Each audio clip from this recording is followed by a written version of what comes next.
Hi drummers, hope you're well. I'm going to talk a little bit here about double strokes and my perspective on how to get quicker at playing them. Now double strokes are right, right, left, left, right, right, left, left. Double strokes are a double stroke roll. You might start with the left stick if you're left-handed, left, left, right, right, left, left, right, right. When you first start off at the beginning of your drumming career, so to speak, playing doubles, you'll play them with wrist movements. So every single note is played with the movement of your wrist. Grade 1, grade 2.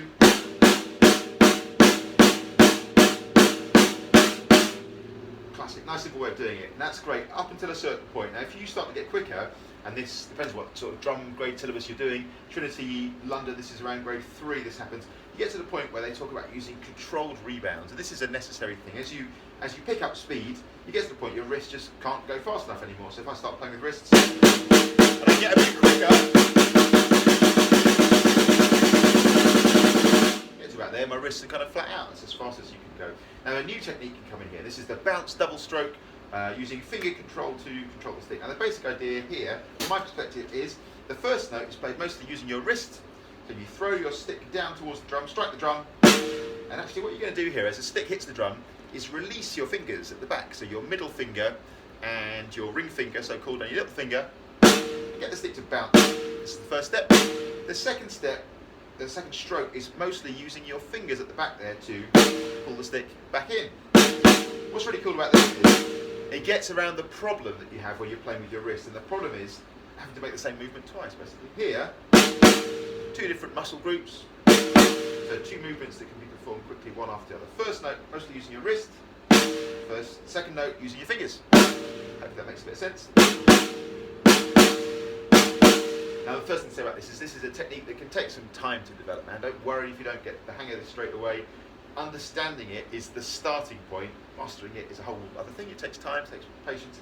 A lot of time, like we'll do this in a lesson here, and then the student will come out the next week and go, oh, I'm just not getting it, I don't know what it is. Well, what it is you've only been doing it for 1 week. These things take time, and they take time. So here are the elements. First of all, having a nice grip on your stick. Big pinch here between your finger and your thumb, just checking you got this right. I always think of it as the crease there in your finger, the top crease in your finger, and the sort of fleshy part of your thumb. Make it a nice fulcrum. Nice loose grip with your fingers, fingers around the stick, holding it, but not too tight. When you hit the first note, in this case, you're going to release those fingers at the back. What we're looking for on the first stroke is for the stick to bounce up. Your fulcrum here works like a little hinge, right? So your stick's going to bounce up in this way. Now for a lot of drummers, when they start off, honestly, that's quite an elusive thing, that bounce. Something that takes a little bit of practice. So that's just the first step. Sitting on a drum or a practice pad, tabletop, whatever you like, getting the stick bouncing a little bit. So again, use your wrist to hit the drum. Here it is in super slow-mo. Stick hitting the drum, when you strike, release those fingers at the back, and the stick will pop up here on this little hinge. So your finger and your thumb together working like a hinge. So a nice light grip here, because the stick needs to move on this plane here. Hopefully that's making sense. Once you're here, you can use your fingers at the back, your middle finger, ring finger, little finger, snap the stick back. So wrist, wrist. So this is often described as the push-pull technique. Push, pull, or the drop catch. Really great technique. So once you get to the point where your wrists are going as fast as they can, you can then employ this. Get your double strokes going a bit faster. It takes time, man. Go slow. I always think practice them individually at first.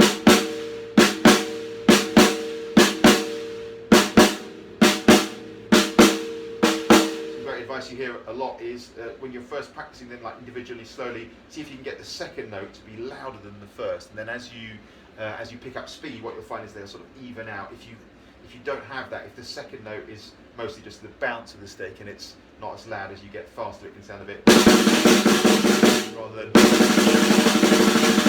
the idea, getting them to be nice and even. So when you're practicing slow, just for fun, see if you can really snap that stick up on the second note. With your fingers, get the second note sounding louder than the first. So that's the sort of finger control side of it. Another great little exercise to do, and this takes you off in a world of other stuff, which we'll get to later. The finger control, playing jazz, fast jazz ride, all that kind of stuff. I'm playing more than 2 notes with one stick.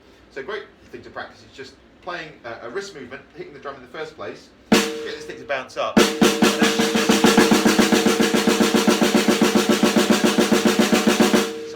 playing loads of notes, just using your fingers underneath the stick to help it out. You can even practice, this is a great thing to do, actually practice the fingers individually, so your middle finger, your ring finger on its own, even your little finger on its own. And the idea is when you put all your fingers back in together when you're playing, turbocharge, you train them all up separately. That's not to say that when you're playing on the kit you use the fingers individually, especially. It's just a nice way to train them up. So that's that, and then bit by bit, once you get the hang of the movement, so you can start to put it together into a bit of a roll.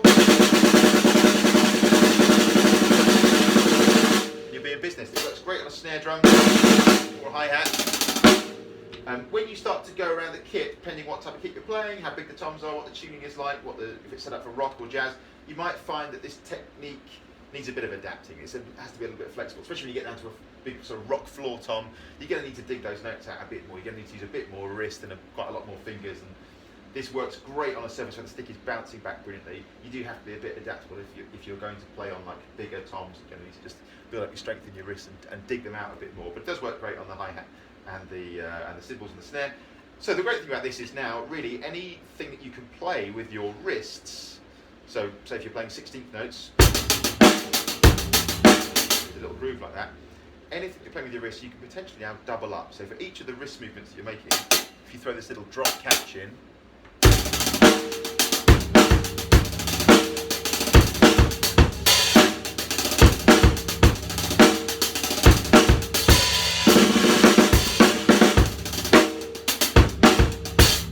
anything you can play with your wrist, potentially you can double up. That's really, really cool. As you get even faster still, I think that technique and the idea of moving your fingers to control the stick at the back even then becomes, at the faster speed still, it's not really realistic to make a huge movement with your fingers. So as you get even quicker, I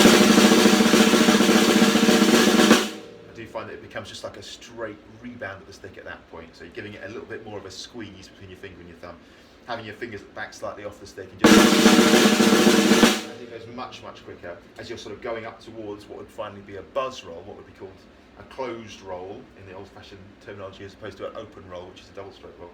At that point, there isn't really time to be moving the fingers on those super quick speeds. So what I'll do here finally is I'll play a double stroke roll going through wrists and then this open-close finger technique, and then just rebounding the stick as we get much quicker, finally into a buzz roll, and then I'll work my way back, buzz roll, back to a rebound, back to open-close, push-pull technique with the fingers, and then finally wrist. Here we go. So wrist technique at first.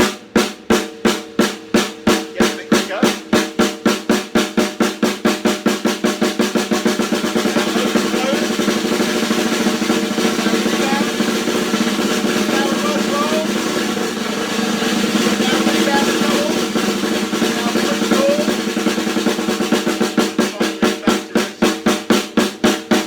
Finally back to wrists again at the end. That's my perspective on double stroke rolls. Please persevere with it. It takes time, man. Just enjoy it. It's not something that you pick up like immediately in a few weeks or a few weeks. It takes some time, man, to really stick at it. A couple of the cool little fun things you can do when you're just sitting around.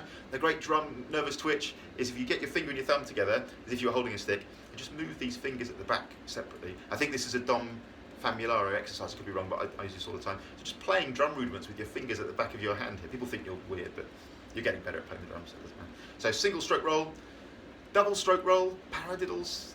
Another cool one, classic drum warm-up is if you've got a stick handy. I do this when warming up for gigs. Just turn the stick around, and then using your fingers underneath the hand here, just play the stick on the other side of your arm, using your fingers only, so not the wrist here, just using your fingers. Getting the stick to really, your fingers to really control the stick. Again, isolate the fingers, because the thing that's probably most unusual for drummers when they first start doing this is this open, close, this movement of your fingers. It's not something you do in everyday life. So just take a bit of getting used to. One time again, for the finger control, throw the stick down. When you strike the drum, fingers open up, the stick bounces up, and then for that second note, snapping those fingers up. So just training that open and close of the finger is a really important thing. Hope that all makes a bit of sense. Have some fun with it. Any questions, give us a shout. See you soon. Thanks a lot.